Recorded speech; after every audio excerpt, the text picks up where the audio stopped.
need for local leadership in addition to statewide and national leadership. General Raul, I want to thank you not only for the work that you've been doing here in Illinois, but for being a leader amongst attorneys general. The meeting that we had when you came to D.C. with other attorneys general on this issue meant a lot in terms of how we know we want to coordinate around the law and what we can do in terms of defending constitutional freedoms. So to everyone, thank you for being here. So we are here because, as we all know, with the Dobbs decision, the United States Supreme Court, the highest court in the land, took a constitutional right from the people of America, from the women of America. And we are, in the wake of that decision, facing a healthcare crisis in America that requires us all to speak up and do everything we can to ensure that we will fight to protect a woman's right to make decisions about her own body. This issue raises many fundamental principles about who we are as a country, including the principle of freedom and liberty, self-determination, and bodily autonomy. We must agree that the women of America have the ability to exercise their own judgment in making decisions about their own body, and the government should not be making that decision for her. And it bears noting, one does not have to give up their faith or religious beliefs to agree that the government should not be making that decision for her.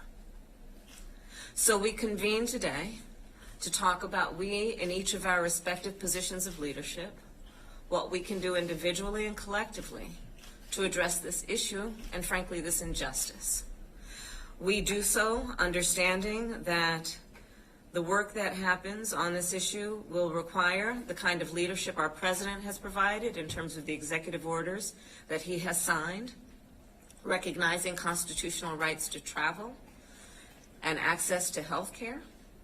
But also it is through the leadership of governors like Governor Pritzker that we look to for what states like Illinois have been and continue to do to not only provide for the women of this state, but as the governor has said, and he and I have talked about this, under his leadership to be a safe haven for women around the state, in neighboring and surrounding states.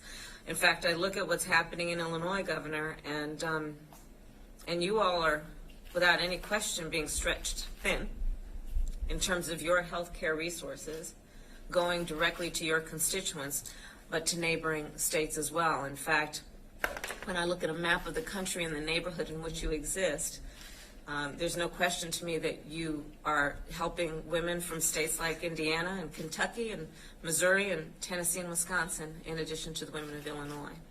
So I thank you for that. But I also recognize that when we are seeing, as we have been, women from neighboring states going to those states that are protecting the constitutional right of women, that it makes a statement also about the fact that the women of those states that are banning access to reproductive health care need that health care, want that health care, and in spite of that are being denied access to that health care in their own states.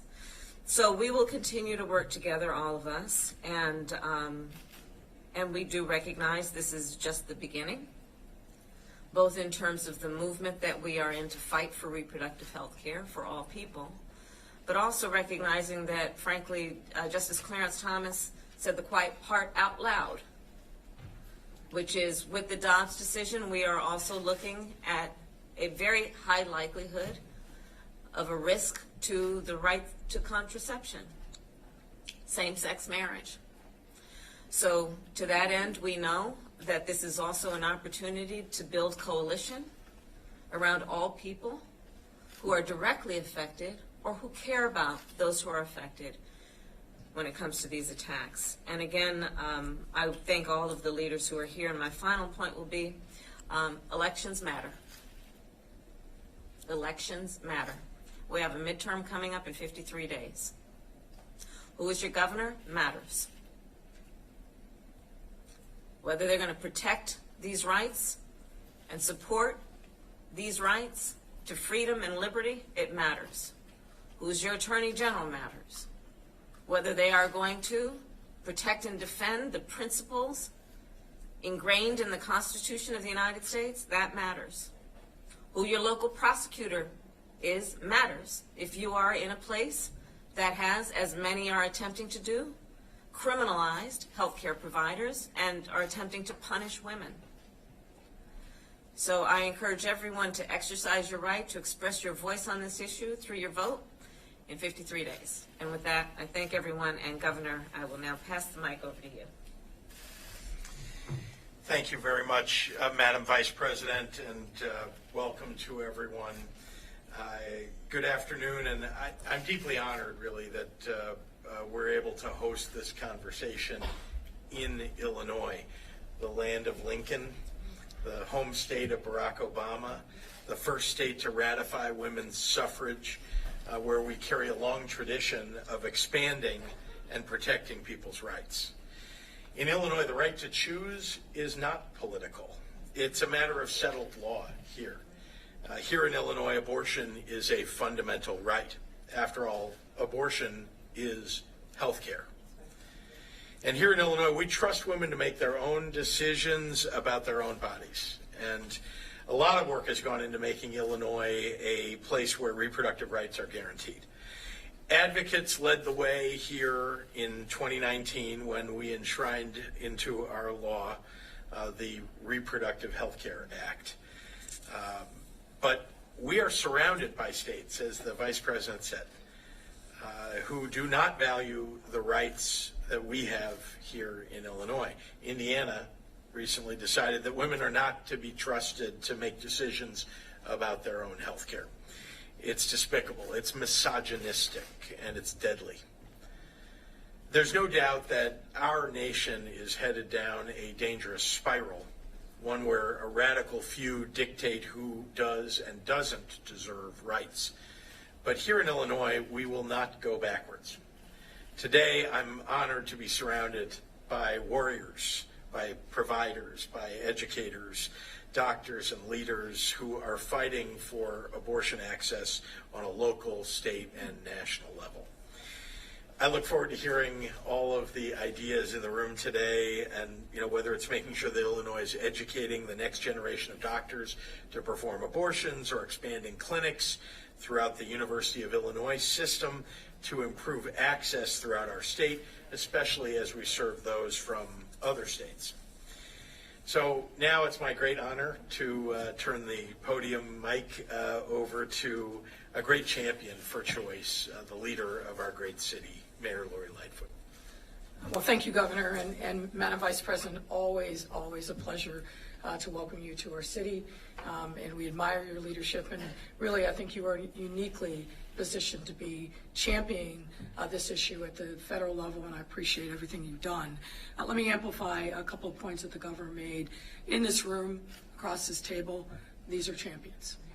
These are people that have been, these leaders have been on the front lines, in many instances for decades, fighting for reproductive choice for women and for others who are seeking simply health care.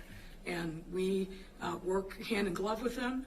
My role as mayor is to make sure that we listen, and importantly to make sure that they have the resources they need to be able to continue this vital work that really is more important than ever. Soon after we saw the leaked Dobbs decision, I issued an order directing 500,000 additional resources so that the folks who are on the front lines could provide additional services, could make sure that they're reaching the needs of the people that are calling on the hotlines that are afraid and that are traveling to our state. I'm proud to say, and I've shared with some of folks in the room, that I will be introducing a budget to our City Council here in the next few weeks where we will substantially expand our financial commitment to make sure that every single one of these providers has the resources that they need. I do not want a woman or anybody else who's seeking reproductive care in the city of Chicago not to be able to come here, not to be able to recover, not to be able to travel because the resources aren't there. So that commitment is absolute, and we will be putting our money, more money, where our mouth is. I also want to address another issue that I know is of great concern to many, which is the states that are seeking to criminalize the people who are seeking reproductive services in other states, or the providers who provide those services. Frankly, it reminds me of the fugitive slave laws, people seeking freedom in another state. Well, not here, not now, not in Chicago.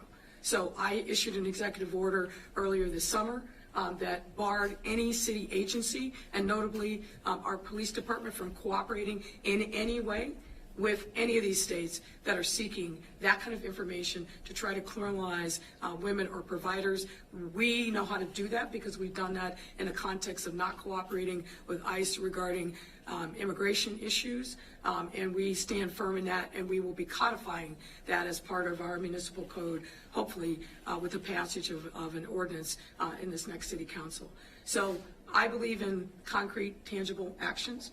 And that's what we've done. We put our money where our mouth is. We're listening and supporting our providers, and we're making sure that we're closing off all avenues for other states to try to demonize or criminalize women, or the courageous healthcare providers who are making sure that abortion remains free and legal here, and safe and legal here in the city of Chicago.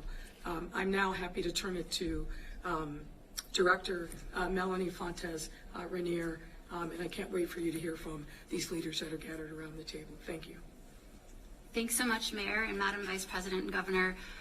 We at the Department of Health and Human Services have taken the call to action from Vice President Harris and President Biden to do all that we can to help women across the country, to help doctors across the country.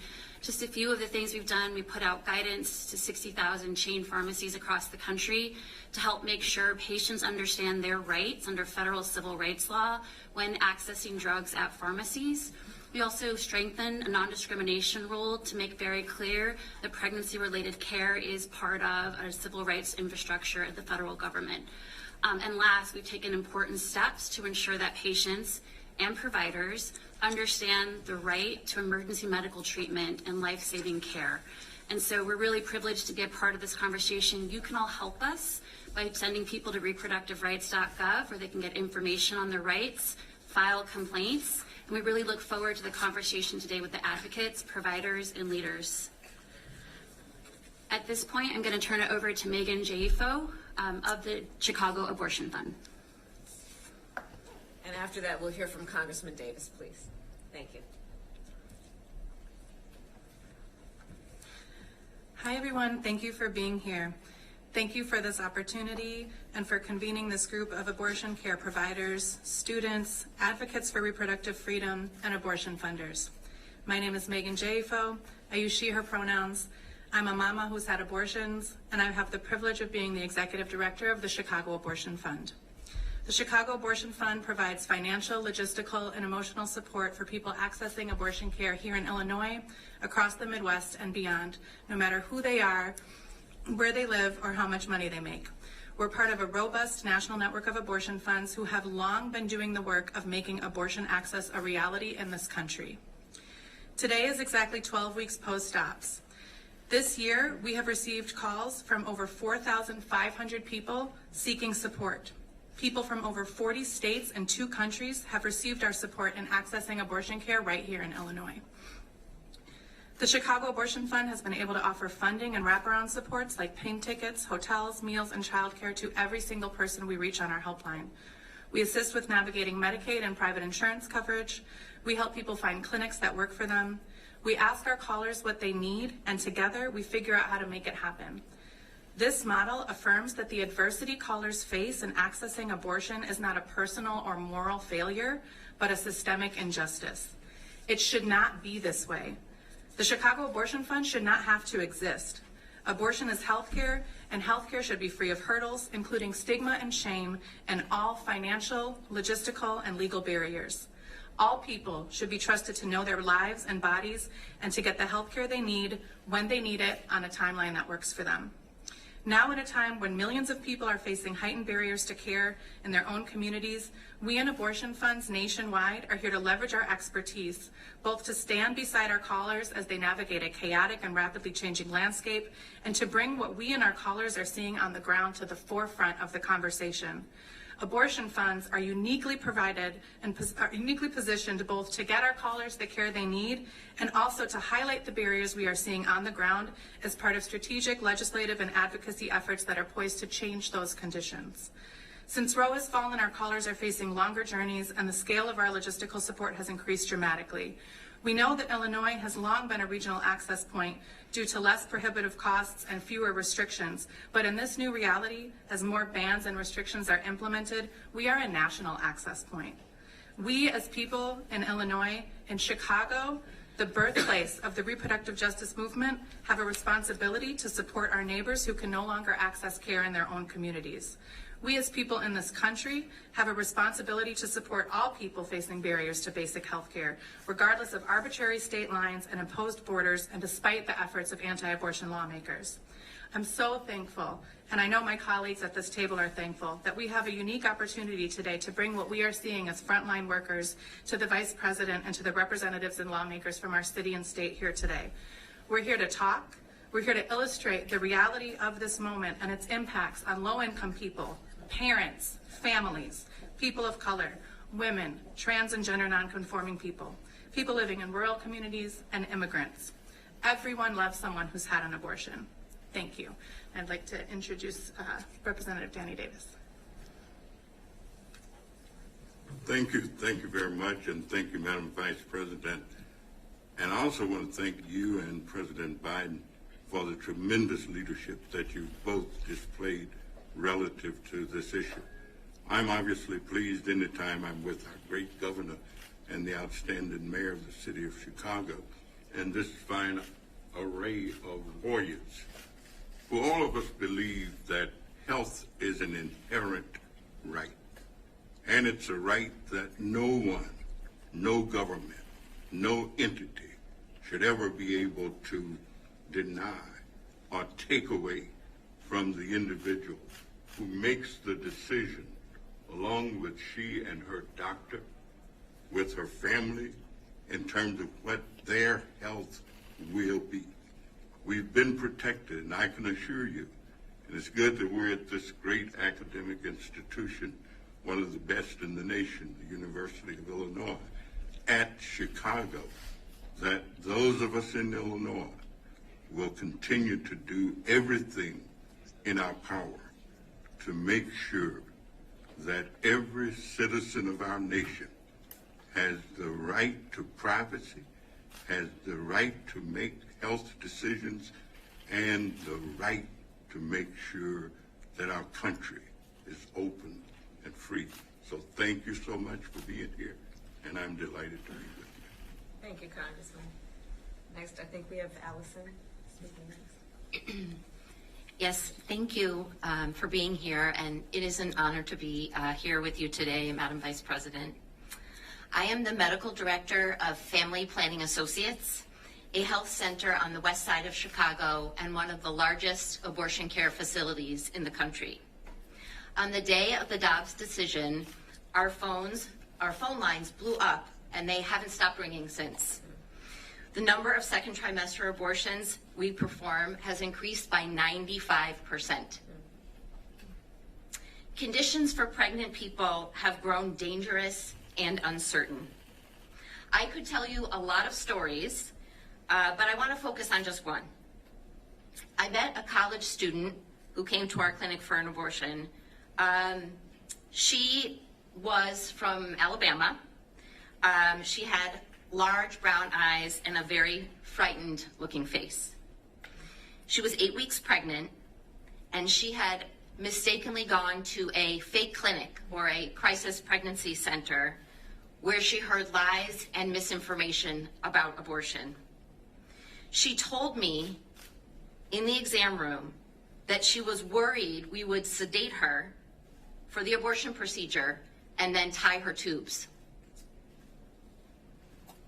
She desperately wanted to finish her education and needed to end the pregnancy, but she also wanted to have children in the future. She was in Illinois, 800 miles from home, and she was terrified. The abortion bans throughout the South and Midwest have transformed a simple 5-minute procedure in a doctor's office that is 14 times safer than delivering a baby. They have turned that into a public health emergency. Here in Illinois, we want to be part of the solution. As a doctor, as a physician, I'm so grateful to everyone at this table, to all of our coalition partners, the advocacy organizations that are represented, the abortion funds, and our elected officials from the federal level, the state level, and here in the city, who have fought to make Illinois a haven for abortion as health care.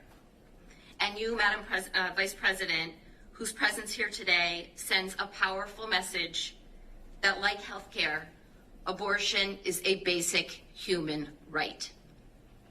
Thank you so much for the opportunity to be here and speak with you today. We're going to hear from Myra Bajwa. Thank you, Madam Vice President, Mr. Governor, Madam Mayor, for being here today. Hello, my name is Myra Bajwa. I use she, her pronouns, and I am a third-year student at the University of Chicago and a member of Planned Parenthood's National Student Leadership Cohort, as well as a board member of Project Reproductive Freedom, which is a registered student organization on campus that seeks to preserve the reproductive freedoms of students, as well as those living in our communities on the south side of Chicago. At PRF, we work closely with Planned Parenthood of Illinois as a Generation Action Chapter, as well with the Chicago Abortion Fund. We fundraise for their national fundathon to preserve abortion access in Chicago. PRF adheres to the Sister Song definition of reproductive justice: the right to have a child, the right to not have a child, and the right to raise that child in a safe and sustainable community. That being said, we recognize that as students in Illinois, we have dual responsibilities. One to those in the communities in which we work, live, and study, and one to those who live in states hostile to abortion access, who must travel great distances to come to receive care in Chicago. We are currently planning with the University of Chicago Hospital's Ryan Center to support those who receive out-of-state care in Illinois and who have come all the way to Hyde Park to receive abortion access. We've also previously conducted a menstrual product drive for Chicago House, who supports those living with or vulnerable to HIV and AIDS. Our on-campus programming includes the Jane Hotline, which is named after the Jane Collective, which performed abortions here in Chicago prior to Roe v. Wade and included a couple of Chicago students. Our hotline allows students to ask questions pertaining to sexual and reproductive health anonymously, as well as learn about the resources available to them. As students, we are aware of the disproportionate effect that abortion access restrictions have on students and young people generally. Logistically, financially, emotionally, in all aspects, it is difficult for students and young people. Many of our planned projects hope to address this burden and to mobilize students around America to work for our rights as young people and students. Thank you. Thank you. I'm excited to introduce my colleague Diana Parker-Kafka, Executive Director of the Midwest Access Coalition. Thanks, Megan. I'm Diana Parker-Kafka. I use she, they pronouns, and I'm with Midwest Access Coalition, or MAC. We support people traveling to, from, or within the Midwest for abortion care. What's been on my mind post-Roe is how crucial it is to protect not only those of us doing work in destination states, but our neighbors in banned states who want to support their communities in crossing borders to access legal health care. I had a sister who long ago had to travel out of state for abortion care. She didn't have the supports we have today, and she passed away. I believe that if she had Midwest Access Coalition or the Chicago Abortion Fund supporting her throughout her journey, she'd be alive today, and our family, my mother, wouldn't have to mourn her loss every year on her birthday. We cannot let any government or the police criminalize abortion seekers and their supporters. That will only lead to tragedy.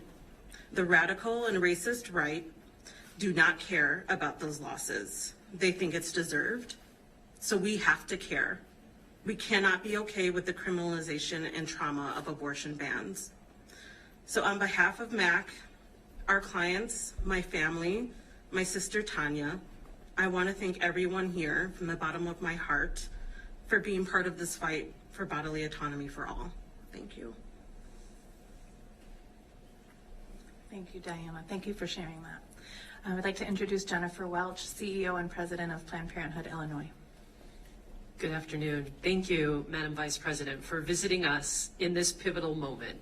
And thank you to the governor and the mayor for all that they have done to make Illinois and Chicago a safe haven.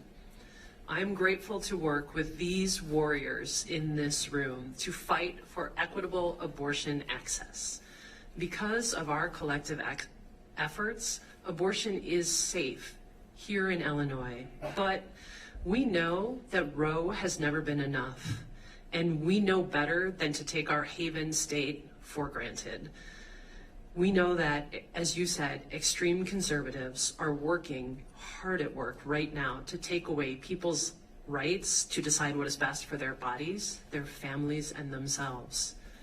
Patients from Illinois and other states already face immense barriers to receiving the care that they need and deserve.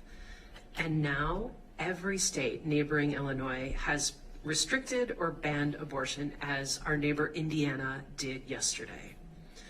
The number of out-of-state patients who are forced to travel to care to Planned Parenthood of Illinois is at an all-time historic high. I'm privileged to work with more than 300 people at Planned Parenthood of Illinois who every day do everything they can to serve patients, educate young people, and advocate for access. Because of their dedication and hard work, people get the care they need. But since Dobbs, approximately 30% of our patients are coming from other states.